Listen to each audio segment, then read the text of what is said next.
Hi everyone, Cecile here with Get Mental. I hope you guys are having a great week. Thank you so much for being here. Today I am going to talk about the impact of working remotely and video fatigue. Okay, so with everything else going on in the world, I think this is one of those issues that I frankly have also neglected myself, because our new normal is becoming to be just that. It's getting normalized to us. But I'm experiencing some of the effects myself, as well as people who I support also coming to me with issues or symptoms related to prolonged working from home and the real impact of video fatigue on our health, not just our mental health, but our physical health as well. So, working from home, as you know, has many advantages, right? It's convenient. We can save a lot of time. We're not commuting, we're not in traffic, though that's one less stressor to deal with. It could also be less expensive for us if you're having to drive further, or if you have a long commute, and so forth. So there's a lot of upsides to working from home, and I'm personally going to miss some of the upsides when we go back to, seeing people face to face. But the downsides are also, worth discussing, because we're in this for the long haul. I think it's going to be a marathon, right? Not a sprint. Thanks for watching, Calvin. Let me know if you have any questions, okay? So, our life has been interrupted, and we don't know when this whole thing is going to end. And most of us have had to work full-time or part-time from home. And there's been a lot of adjustments around that. So the big thing that I want to focus on is the impact on our mental health, as I see it and as I also have experienced it, okay? So working from home can cause us to feel socially isolated, right? From our peers, from our friends, from our, bosses. This is especially detrimental if you have the kind of job that requires you to see a product or interface with a team, where the performance of a team or the delivery of a product is largely dependent on the cohesiveness of the team, right? And yes, Zoom can meet some of those needs, but it's not the same. If you're a mechanic, for example, or you're an engineer like my husband, he's very frustrated because although there are a lot of meetings they can hold virtually, they still really ideally need to be in the office to see the product, to see the engine, right? For therapists like myself, yes, we can do the job virtually, but it's very much more taxing for us emotionally and mentally, because active listening through a computer screen is very different than active listening face to face or in the flesh. So, one of the things that I hear often with my clients, and like I said, I've personally experienced it too, is the sense of isolation, right? Because when you're in the office, you get to get up from your chair, vent, talk to somebody, and maybe distract yourself, laugh a little, right? Me in the office, I get to walk across the hall and talk to other colleagues who may or may not be therapists, but there's that social interaction that just makes you feel a little more connected and alive. The other thing too is fatigue. I'm hearing a lot of fatigue and exhaustion. And that's largely because of video fatigue, which I'm going to talk a little bit more in detail in the next, in a little bit, maybe in 5 minutes. So loneliness, social isolation, irritability, frustration, fatigue, increased depression and anxiety are some of the things that I commonly see and hear people talk about. So a lot of the work that's happening in mental health is helping people not just deal with the stressors that they were having before COVID, but also helping people continue to sustain the stamina it requires to function in a virtual reality. So if some of this is really normal too, by the way, okay? If you're having any of these issues or symptoms, it doesn't mean there's something wrong. Like, we are, in my opinion, not wired to relate in this way. With all the upsides of digital communication, right? Thank God we have it, because this is what's sustaining all of us.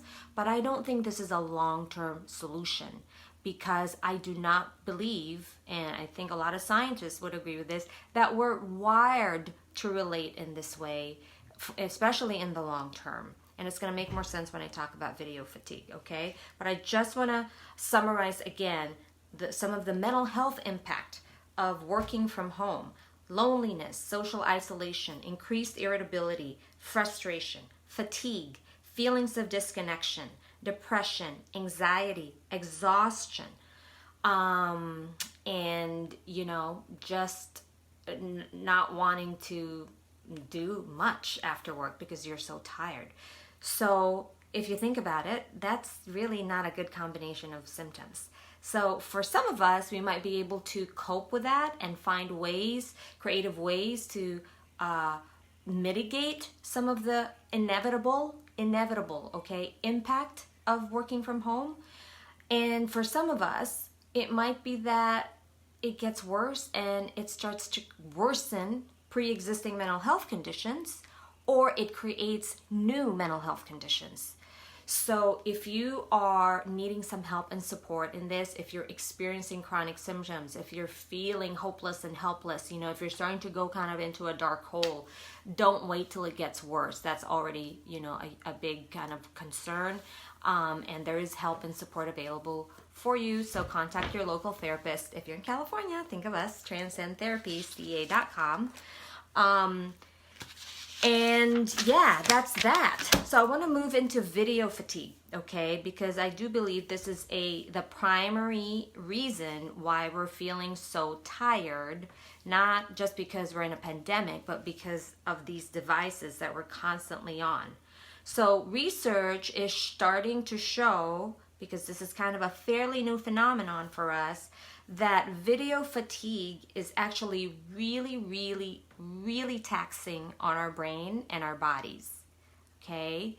Again, I believe it's because we are not wired for multi-attention at a sustained level, right? There's times when we have to multitask, but multitasking all the time is actually known to be really hard on our brain, and it actually leads to low productivity, believe it or not. Meaning you think you're doing a lot because you're multitasking, but we can't be 100 in both places. Does that make sense? So if you're listening to a video or watching you're in a video meeting and then you got an email down here and maybe something else on the side, you might be paying attention to all three of them, but you can't be giving 100% in all of those areas. So somewhere you are kind of trading a quality of presence, a quality of attention, and equally worse for you is that your brain is maybe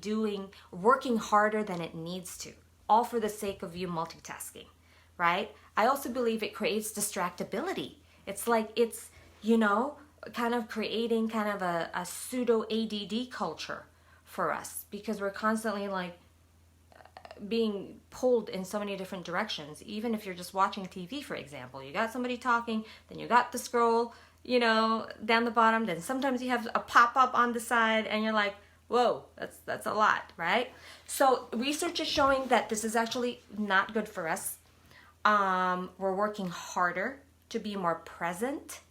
And when you're on a video session or a Zoom meeting, you also have to like emote more so that people, don't misconstrue your body language or a lack of body language as you're not listening, you don't care, and you're being disrespectful. So a lot of times we're catching ourselves kind of showing more, physical emotion and so forth, just to, make sure that we are appearing as if we are really there and present.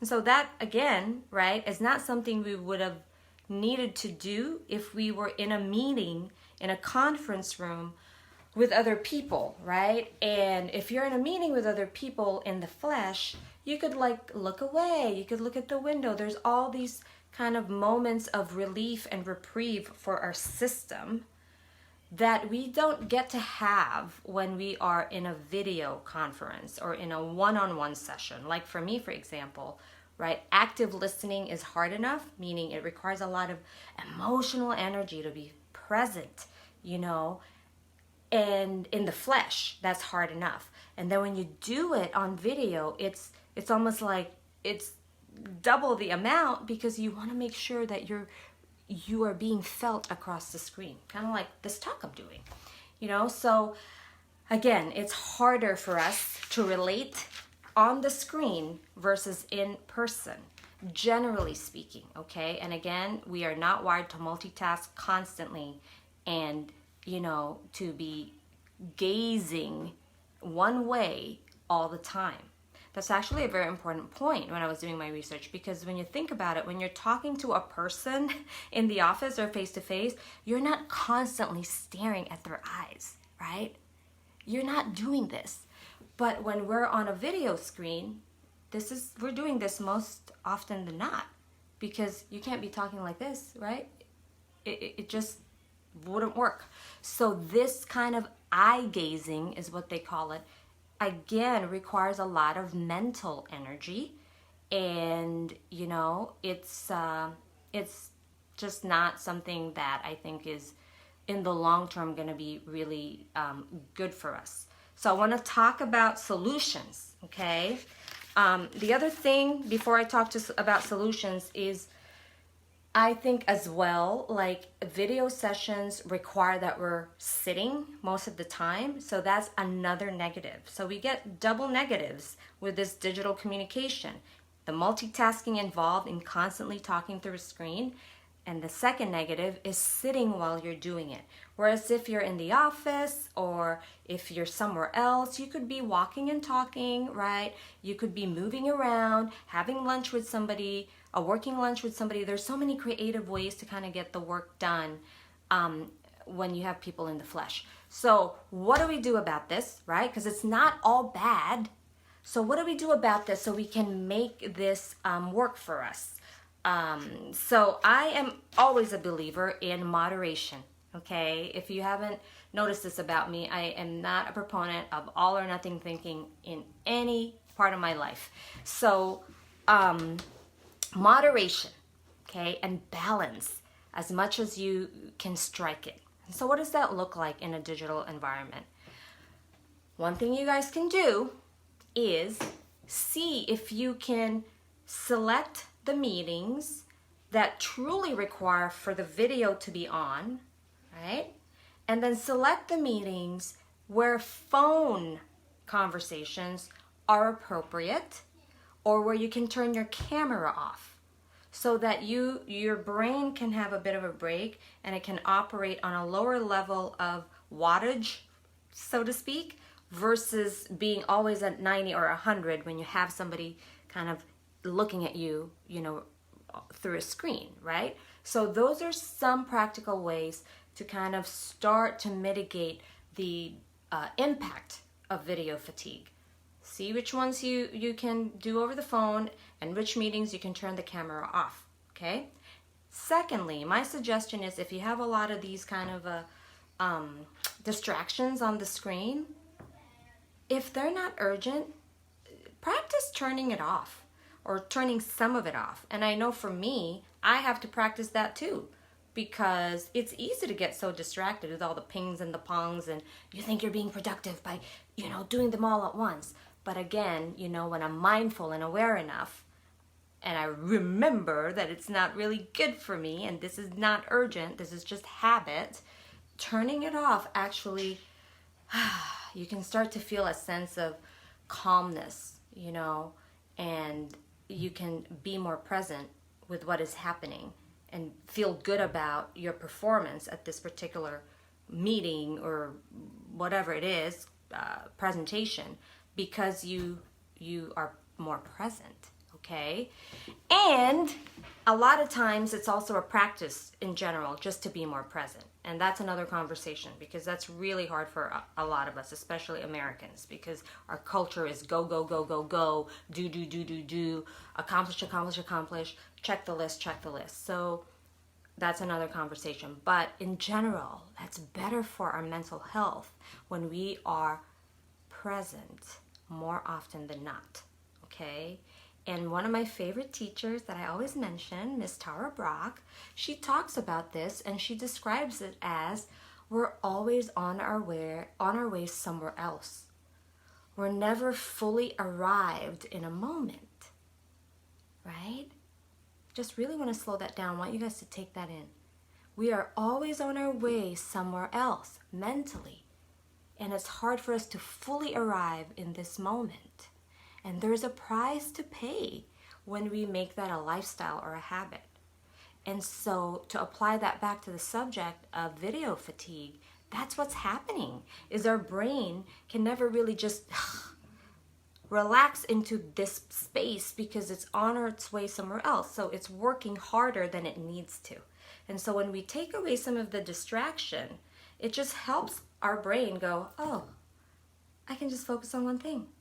I can focus on one thing and hopefully do it well, right? That's the whole point. So moderation, balance, being selective about when do you really need to do Zoom. For us therapists, we don't really have that option. Well, sometimes phone is an option depending on the client, right? And if you're a therapist and you're listening to this, what you can do is actually space your clients a little differently than you would have if you were seeing them in the flesh. So instead of maybe doing back-to-back sessions, maybe have 15-minute breaks in between sessions, or 30-minute breaks, or do 2 back-to-back and then an hour break and then another 2 back-to-back, depending on your stamina, right? But the idea here is to listen to your body's cues and to take care of yourself and do what works for you, based on what we know about what this is doing to our brains and our bodies, okay? The other thing that I've personally done myself is I bought myself a walking pad. And a walking pad is, it's like a treadmill, but you can just walk on it. It's very gentle. You can walk while you're talking. It doesn't even sound like you're walking. And so for some of the clients that I have who are phone only, I will walk while I'm talking to them, and it actually is very effective for me, and I find myself just more energized and sometimes more clinically creative and present because I'm moving my body, and we know how bad sitting for hours and being sedentary is really bad for us, which, like I pointed out a few minutes ago, is one of the reasons I also think that we're getting more tired working from home, because we are just sitting for too long and being on a video screen, which is a double negative, right? So see if there are ways you can walk and talk at the same time, basically. When I worked for foster youth many years ago, we had a form of therapy called milieu therapy. And so what that was is we went to the environment where the kids were, instead of waiting for them to come to our office, which most kids don't want to do that, especially teens, right? And be sitting in an office just talking. That's not developmentally appropriate for them in many ways. They don't relate that way. So this was a really great model in that we had to walk to where the kids were, find them in their environment, and then either, if they're, playing a game, we'll play with them. If they're doing basketball, we try to shoot hoops with them. If they just want to go for a walk, we walk and talk with them. So there's some value to this, and there's some science to walking and talking. I don't have a whole lot of resources to give to you guys, but I know that there's some research going on around this. It's called milieu therapy. But that's something you can do if possible. Can you walk and talk during a meeting, right? Can you walk and talk with some of your clients?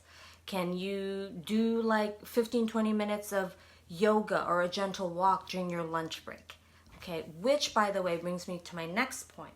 A lot of times when we're working from home, work and home gets so blurry. The line between the two worlds gets so blurry.